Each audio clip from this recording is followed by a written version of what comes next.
எல்லாருக்கும் வணக்கம். இன்றைக்கி வந்து டிசி vs சிஎஸ்கே ஆடுறாங்க. சிஎஸ்கே வந்து ஃபஸ்ட் மேட்ச் மட்டும்தான் ஜெயித்தாங்க, மற்ற 2 மேட்சும் தோத்துட்டாங்க. டிசி வந்து 2 மேட்ச் விளையாண்டு 2 மேட்சுமே ஜெயிச்சிட்டாங்க. இன்றைக்கி வந்து ஒரு முக்கியமான மேட்ச்சு சிஎஸ்கேக்கு. இன்னி வரையும் நம்ம சேனலை சப்ஸ்கிரைப் பண்ணாதவங்க சப்ஸ்கிரைப் பண்ணிவிடுங்க. ஃபஸ்ட்டு வந்து டிசி டீமை பார்த்துடலாம்.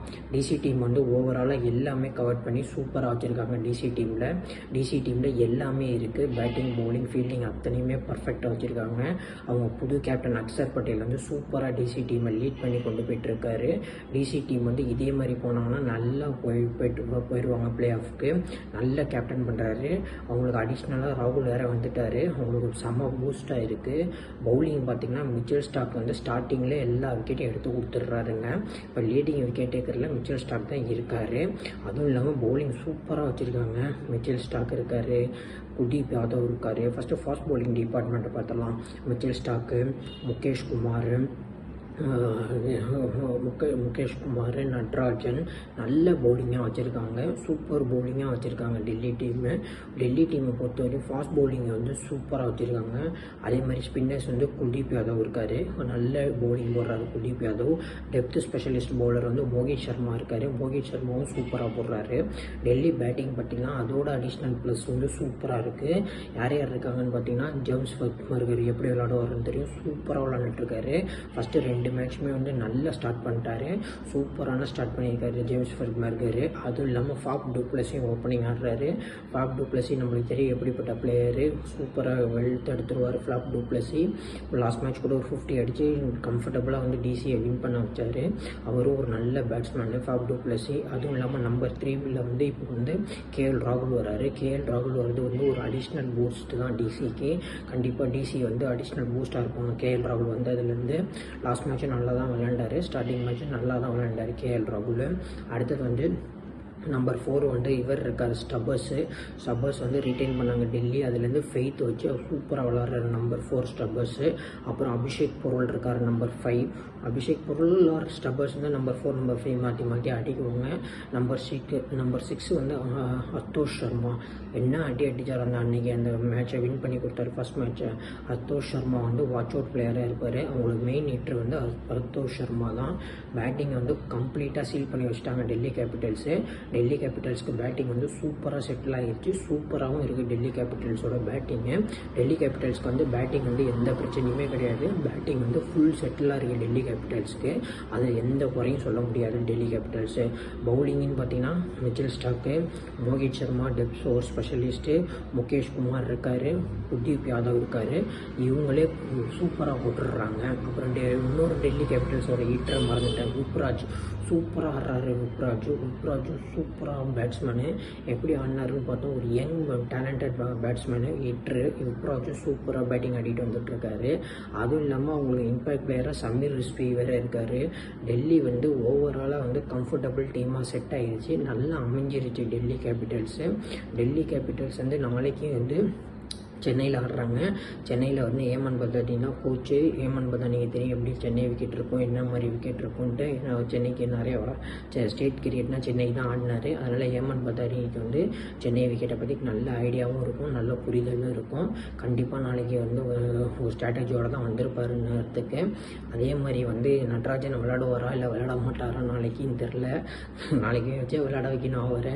முகேஷ் குமார் இன்ஜுரிங்கிறாங்க, அதுலேருந்து அவர் வந்துட்டாருன்னா எப்படி விளையாட போகிறாருன்னு தெரில. எல்லாம் நட்ராஜனை விளையாட வைக்கலாம். அதிக சான்ஸ் வந்து நாளைக்கு நட்ராஜன் விளையாடணும். அதான் எல்லாம் எதிர்பார்த்துட்டு இருக்காங்க. என்ன Delhi management, Yemen Badauni coach வந்து என்ன முடிவு எடுக்கிறாங்கன்னு தெரில.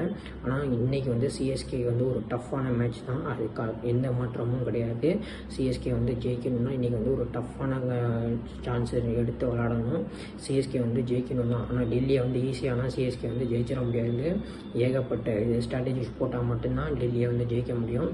டெல்லி வந்து ஒரு சாதாரண டீம் கிடையாது பீட் பண்ணுறதுக்கு. நல்ல ஃபுல் ஃப்ளெஜ்டு டீமாக இருக்காங்க டெல்லி வந்து விட மாட்டாங்க இந்த வாட்டினா. அதனால தான் சொல்கிறேன், டெல்லி வந்து ஒரு ஃபுல் ஃப்ளெஜ்டு டீமாக இருக்குது.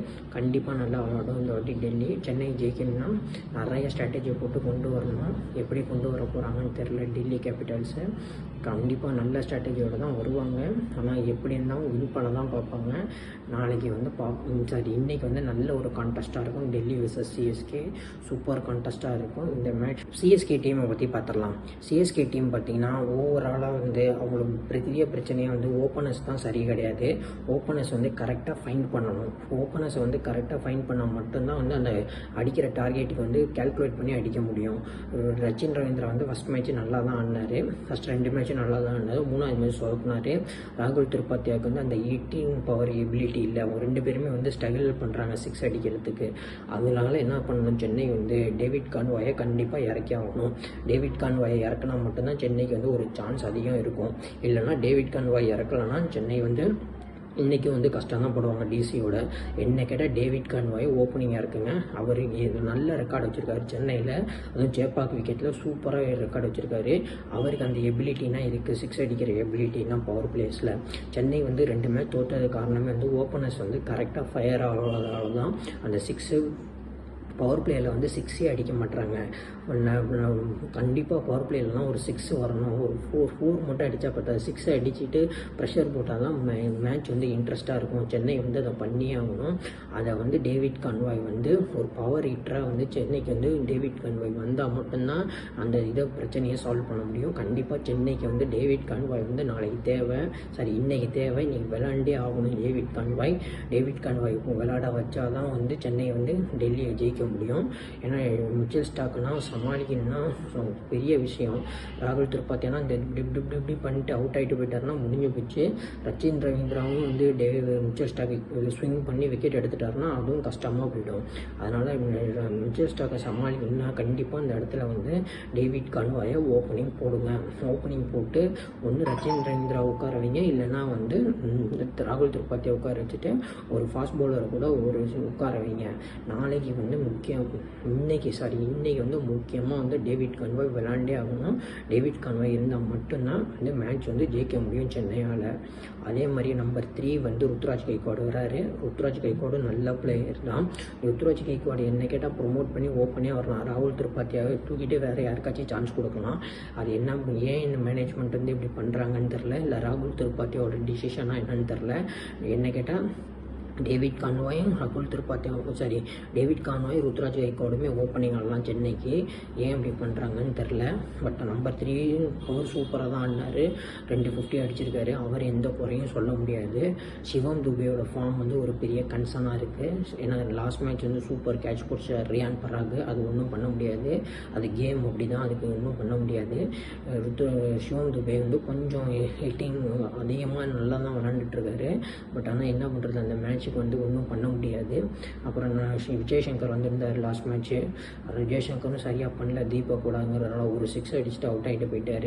அவருக்கு இந்த மேட்ச் அதிக சான்ஸ் இருக்கும்னு நினைக்கிறேன் விளாட்றதுக்கு. விஜய்சங்கர் விளாட அதிக சான்ஸ் இருக்குது. விளாட வச்சுருவாங்க கண்டிப்பாக. ஏன்னா ஒரு மேட்ச் ஃபெயிலியர் ஆனால் இன்னொரு மேட்ச் சான்ஸ் கொடுப்பாங்க சென்னை. தோனி வந்து ஏன் முன்னாடி வர மாட்டேங்கிறாங்கன்ட்டு பல பேர் கேள்வி கேட்டாங்க. அதுக்கு ஸ்டீஃபன் ஃபிளெமிங் வந்து ப்ரெஸ் கான்ஃபரன்ஸ்லேயே சொல்லியிருந்தார். கரெக்டாக சொல்லிட்டாரு. தோனியை நாங்கள் இந்த இடத்துல தான் யூட்டிலைஸ் பண்ணுவோன்ட்டு. அது வந்து கரெக்டாக செட்டில் ஆகிடுச்சு. அடுத்தது வந்து பார்த்திங்கன்னா பவுலர்ஸ் ஜடேஜா, அஸ்வின், நூர் அகமது இந்த 3 பேரும் கண்டிப்பாக நாளைக்கு இருப்பாங்க. சென்னை விக்கெட்னா இவங்களை மாற்றவே மாட்டாங்க. இவங்க தான் போலிங் யூனிட்டு. கலீல் அகமது சூப்பராக போலிங் போட்டுருவார். அடுத்தது வந்து ஜெமி ஓவர்டன், பத்திரானா. இந்த ஜெமி ஓவர்டன், பத்திரானா, நூர் அகமது, ரச்சின் ரவீந்திரன் உட்கார வச்சுட்டு டேவிட் கான்வாய் ஆட வைக்கலாம். பட் ஆனால் என்ன ஸ்ட்ராட்டஜி யூஸ் பண்ண போகிறாங்கன்னு தெரில. ஜெமி ஓவர்டன் நல்லா ஆடினார். அதை அவர் எந்த குறையும் சொல்ல முடியாது. ஜெமி ஓவர்டனும் சூப்பராக பேட்டிங் ஆனார். உண்மையிலே ஜெமி ஓவர்டனை லாஸ்ட் மேட்ச் பாராட்டணும். அந்த ப்ரெஷர் சுச்சுவேஷனில் ஒன்றும் பண்ண முடியாது. என்ன கேட்டால் ஜெமி ஓவர்டனை கொஞ்சம் ஆர்டர் வந்து முன்னாடி அனுப்புங்க. ஏன்னா அவருக்கு ஸ்பின்னை விளையாட தெரியாதுன்னு தான் பின்னாடி அனுப்பிச்சிட்டு இருக்கீங்க. நாளைக்கும் ஸ்பின் சூப்பராக போலிங் கூட அதிக சான்ஸ் இருக்குது. குதிப்பாலாம் எடுத்துருவார். ஜெமி ஓவர்டனை பொறுத்தவரை எந்த பிரச்சனையும் இல்லை. பட் ஆனால் டேவிட் கான்வாய் கண்டிப்பாக வந்தே ஆகணும் சென்னைக்கு. அப்போ தான் வந்து சென்னைக்கு வந்து ஒரு நல்ல சான்ஸ் உண்டு. சென்னையை வந்து பீட் பண்ணணும். சென்னை வந்து நாளைக்கு ஜெயிக்கணும்னா டேவிட் கான்வாய் ஆடியே ஆகணும். டேவிட் கான்வாய் இருந்தே ஆகணும். ஸ்டீஃபன் ஃபிளெமிங்கும் நிறைய ஒரு ஸ்ட்ராட்டஜினா போட்டு பண்ணியிருக்காரு. ஏதோ ஒரு புது பிளேயர், மும்பை பிளேயர் வந்து ட்ரையல்ஸ் பார்த்துருக்காங்களாம். அது எவ்வளோ தூரத்துக்கு உண்மைன்னு தெரில. அந்த ஸ்ட்ராட்டஜி நம்ம பார்த்தாகணும் சென்னையிலேயே. சென்னை வந்து நாளைக்கு ஜெயிக்கணும்னா டேவிட் கான்வாய் கண்டிப்பாக அந்த இடத்துல ஆடி ஆடி ஆகணும் ஓப்பனிங்க்கு. மற்றபடி சென்னை ஓவராலாக வந்து பவுலிங் கொஞ்சம் ரைட் காம்பினேஷனில் இருக்குது. பவுலர்ஸில் எந்த பிரச்சனையும் இல்லை. பேட்டிங் கொஞ்சம் ஃபயர் பண்ணியே ஆகணும். சென்னை சூப்பர் கிங்ஸ் பேட்டிங்கில் ஃபயர் பண்ணி ஆகணும். சென்னை சூப்பர் கிங்ஸ் வந்து பேட்டிங்கில் ஃபயர் பண்ணி ஆகணும். பேட்டிங்கை விட்டுறக்கூடாது. சென்னையிலே தோக்குறது வந்து பெரிய ஒரு மாதிரி இருக்கும், ஹோம் கிரவுண்ட்லேயே தோக்குறது. அதனால் பேட்டிங் வந்து சென்னைக்கு கண்டிப்பாக கிளிக் ஆகணும். சென்னைக்கு பேட்டிங் கிளிக் ஆனால் மட்டும்தான் எல்லாம் பண்ண முடியும். சும்மா தான் விட்டுட்ருக்க முடியாது. ஏன்னா இப்போ 2 மேட்ச் தோற்றுட்டாங்க ஆரம்பத்தில். வர மேட்ச்லாம் தோற்றுட்டு வந்தாங்கன்னா அப்புறம் பின்னாடி ரொம்ப கஷ்டமாக போயிடும். அதை கரெக்ட் பண்ணி அந்த ஈக்குவலாக செட் பண்ணி கரெக்டாக அடித்தாங்கனாலே போதும், சென்னை ஜெயிச்சிடலாம். நாளைக்கு வந்து சென்னை வந்து மதியானம் மேட்ச் ஆடுறாங்க. அதே வந்து பெரிய இது ஹீட்டு பயங்கரமாக இருக்கும், வெயில். அதெல்லாம் எப்படி தாக்கு பிடிச்சி ஆட போகிறாங்கன்னு தெரில. ஆனால் இந்தியன் பிளேயர்ஸ்க்கு ஓகே, மற்ற ஃபாரின் பிளேயர்ஸ்னால் கொஞ்சம் கஷ்டப்படுவாங்க. எஸ்பெஷலாக இங்கிலாந்து பிளேயர்ஸ்னால் இங்கிலீஷ் பிளேயர்ஸ் அதிகமாக இருக்காங்க, அவங்க ரொம்ப கஷ்டப்பட சான்ஸ் இருக்குது. சென்னை வந்து நல்ல ஒரு ஸ்ட்ராட்டஜி போட்டு வந்தால் மட்டும்தான் டிசியை ஜெயிக்க முடியும். டிசியை வந்து ஒரு பயங்கரமான டீமு, 2க்கு 2 ஜெயிச்சு கம்ஃபர்டபுள் பொசிஷனில் இருக்காங்க. டிசியை ஜெயிச்சே ஆகணும். அவங்களும் சும்மானா விட மாட்டாங்க. நாளைக்கு ஜெயிச்சே ஆகணும். சென்னை ஜெயிச்சா மட்டும்தான் காம்படிஷனுக்கு வர மேட்சஸ்னால் கொஞ்சம் நல்லா இருக்கும். ஏன்னா எல்லா டீமும் சூப்பராக பெர்ஃபார்ம் பண்ணிகிட்ருக்காங்க. சென்னை 2 மேட்ச் கண்டினியூஸாக தோற்றதில் வந்து இது இருக்கும். ரைட் காம்பினேஷனை ரைட் பேலன்ஸை வச்சு வந்தாங்கன்னா சென்னை நாளைக்கு டிசியை வந்து பொட்டலம் பண்ணிடலாம். டிசியை ஜெயிக்கணும்னா அந்த ஓப்பனிங்ஸ் வந்து சென்னை சூப்பர் கிங்ஸில் ஃபயர் ஆனால் மட்டும்தான் டிசியை வந்து ஜெயிக்க முடியும். நான் மறுபடியும் சொல்கிறேன், அந்த ஓப்பனர்ஸ் வந்து ஃபயர் ஆகணும். ரைட் காம்பினேஷன் ஆஃப் ஓப்பனர்ஸு, ஒரு ரைட் காம்பினேஷன் ஆஃப் மிடில் ஆர்டரை செட் பண்ணிவிட்டு வாங்க சென்னை சூப்பர் கிங்ஸு. அப்போ தான் வந்து அந்த எல்லாமே செட் ஆகும். இல்லைன்னா கொஞ்சம் கஷ்டமாக விடும் சென்னைக்கு. அதனால் நாளைக்கு மேட்ச்சில் எப்படி இந்த ஓப்பனிங் செட் பண்ணிட்டு வரீங்க, எப்படி அந்த ரைட் காம்பினேஷன் கொண்டு வரீங்க, அதை வச்சு தான் அடுத்தடுத்த மேட்சஸ்லாம் பார்க்கலாம் எப்படி. ஏன்னா ஃபேன்ஸ் ஏற்கனவே 2 மேட்ச் தோற்றதில் ஏகப்பட்ட டென்ஷனில் இருக்காங்க. இந்த மேட்ச் தோற்றுட்டிங்கன்னா அவ்வளோதான், ஹோப்ஸ் போயிடும். இந்த வாட்டியே கொஞ்சம் கஷ்டமாக தான் இருக்குது டீம் பார்க்குறதுக்கு. பிளே ஆஃப்க்கு வருமா என்னன்னு தெரியல, என்ன பண்ண போகிறாங்கன்னு தெரில Chennai super kings. Right combination இருந்தால் மட்டும்தான் சென்னையால் ஜெயிக்க முடியும். இனி வரையும் நம்ம சேனலில் வந்து சப்ஸ்கிரைப் பண்ணாதவங்க சப்ஸ்கிரைப் பண்ணிவிடுங்க. கமெண்ட் பாக்ஸில் கமெண்ட் பண்ணுங்கள். நாளைக்கு